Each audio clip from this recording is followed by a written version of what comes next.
ರಮೇಶ್ ಅವರೇ ಹೇಗಿದೆ ಇದು ಬಂದಿರೋದು ನೀವು ವ್ಯವಸಾಯಸ್ಥರು ಅವ್ರಂದ್ರೆ ಇಲ್ಲ ಇಲ್ಲ ನಾವು ಅಲ್ಲಲ್ಲ ನಾನು ಒಂದು ಹೇಳ್ತೀನಿ ಸರ್, ಅವರು ಅರ್ಧ ವ್ಯವಸಾಯಸ್ಥರು, ನೀವು ಪೂರ್ತಿ ವ್ಯವಸಾಯ ಮಾಡ್ತಾ ಇದ್ದೀರಿ ಈಗ. ಹೌದು, ರಾಧಾಕೃಷ್ಣ ಅವ್ರ ತೋಟಕ್ಕೆ ಇವಾಗ ಬಂದಿದೆ, ಫುಲ್ ನೋಡಿದೆ. ಇವ್ರು ಏನು ಮಾಡಿದ್ದಾರೆ ಅಂದರೆ ನಿಜವಾಗ್ಲೂ ನಾನು ಕಾನ್ಸೆಪ್ಟ್ ಮಾಡಿದ್ದೀನಿ, ಬಟ್ ಆದ್ರೂ ಇವ್ರು ಕಾನ್ಸೆಪ್ಟ್ ಮಾಡಿದ್ದು ಏನಂದರೆ ನ್ಯಾಚುರಲ್ ಆಗಿ ಏನು ನೇಚರ್ ಇಟ್ಕೊಂಡು ಮಾಡಿದ್ದಾರೆ.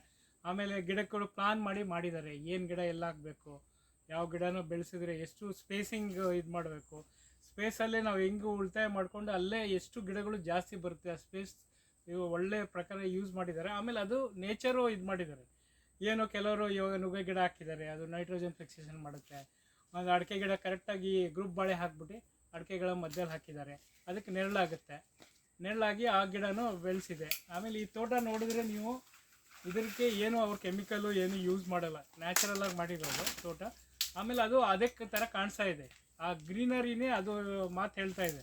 ಅವ್ರು ಏನು ಹೇಳೋದೇ ಬೇಡ, ಅವರು ತೋಟನೇ ಅವ್ರ ಬಗ್ಗೆ ಹೇಳ್ತಾ ಇದೆ.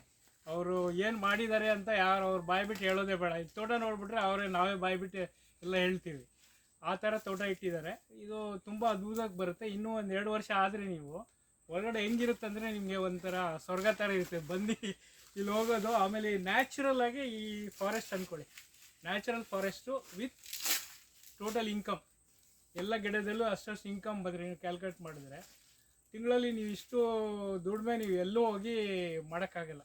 ಅವ್ರು ಹೇಳೋ ಪ್ರಕಾರ ಒಂದೊಂದು ಗಿಡಕ್ಕೆ ಅಷ್ಟೆಷ್ಟು ಅಮೌಂಟ್ ನೀವು ತಿಳ್ಕೊಂಡು ಬೇಸಿಗೆ ತಿಳ್ಕೊಳ್ಳಿ ಎಷ್ಟು ಅಮೌಂಟ್ ಬರುತ್ತಂತ. ಅದೆಲ್ಲ ಲೆಕ್ಕ ಹಾಕಿದ್ರೆ ಟೋಟಲ್ ಅಮೌಂಟ್ ನಿಮಗೆ ಯಾವನೊಬ್ಬ ಸಾಫ್ಟ್ವೇರ್ ಇಂಜಿನಿಯರು 5 ವರ್ಷ 10 ವರ್ಷ ಕೆಲಸ ಮಾಡಿಬಿಟ್ಟು ಅವನು BTech MTech ಎಲ್ಲ ಮಾಡಿಬಿಟ್ಟು US ಹೋಗ್ಬಿಟ್ಟು ಎಲ್ಲ ಮಾಡಿದ್ರೇ ಇಷ್ಟು ಆದಾಯ ಬರೋಲ್ಲ, ಇಷ್ಟು ಆರಾಮಾಗಿದ್ದು ಆದಾಯ ಬರೋಲ್ಲ, ಪ್ಲಸ್ ಇಷ್ಟು ಪ್ಲೆಸೆಂಟ್ವಾಗೂ ಇರೋಲ್ಲ.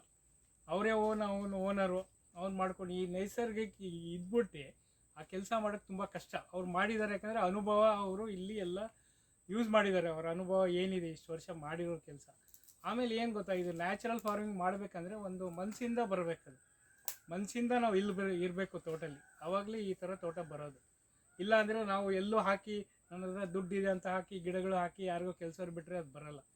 ಪರ್ಸ್ನಲ್ ಅಟೆನ್ಷನ್ ಬೇಕು.